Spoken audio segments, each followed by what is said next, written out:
Iltaa. Voi saatana. No koko toi takaosa ei näkynyt ollenkaan tuonne toiselle puolelle, jännittää entistä enemmän.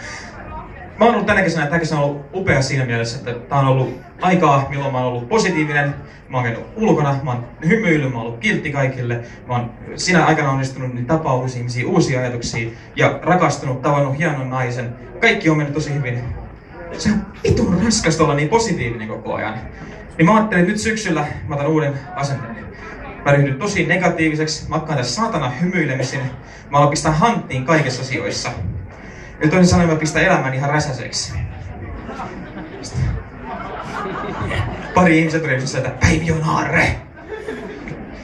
Eli se oli helpompaa silloin koomikolle, kun oli Tarja Halonen, koska lehdistökin oli niin paljon auttoi meitä asioissa, kun oli se, että Tarja on vähän niin kuin muumimamma, mikä oli sille niin helppoa. Parasta on nyt viime aikoina ollut se, että meillä on ollut nää Timo Sainio kuin mörkö, mikä on, se on aika heikkoa yritystä kyllä. Mutta sitten se antaa sen ajatuksen, että jos Timo Soini on mörkö, niin se on niin looginen jatkumo siitä, mihin päästään sitten eteenpäin. Koska se tarkoittaa, että perussuomalaiset on hattivatteja. Kädetöntä valkoista sakkia, jotka on ihan vitu kauhuissaan muukalaisista jatkuvasti.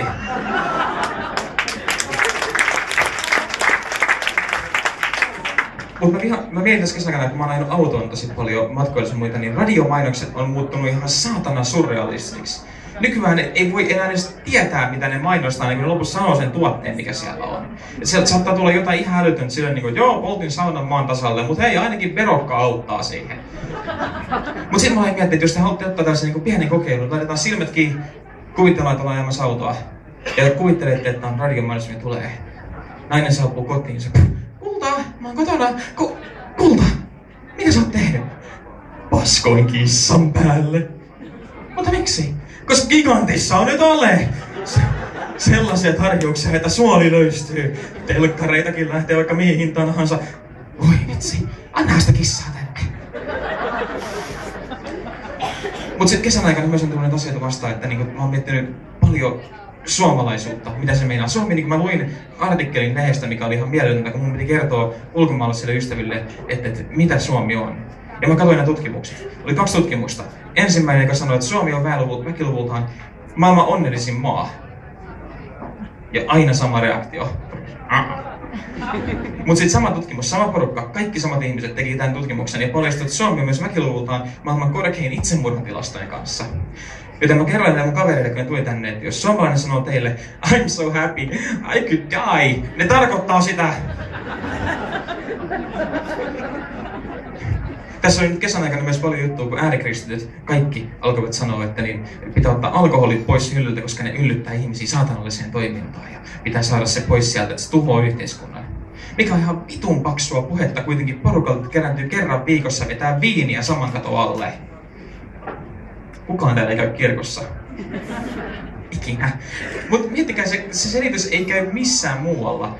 Nää menee kirkkoon ottaa sitä viiniä, että joo, tää on pyhää verta. Sä menet Kallioon, että jonkun jätkää vetämässä viinaa sunnuntai-aamuna, niin ei se auta, jos se syö, että tätä kirkkoa varten.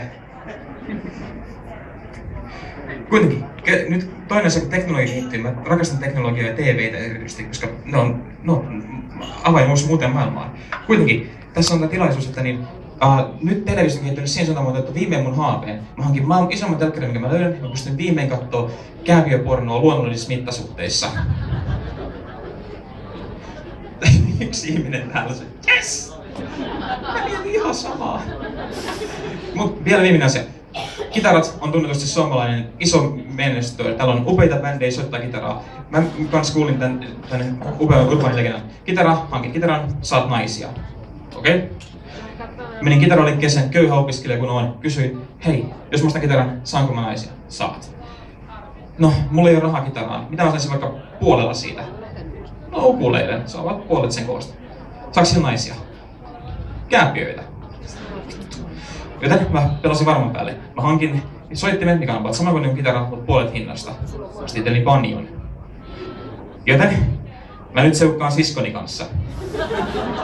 Se ei ole niin vaikeeta kuin voisi kuvitella, mutta vittu se vanhempien tapaaminen. Kiitos kaikille. Seuraavaksi Eeva Oulila.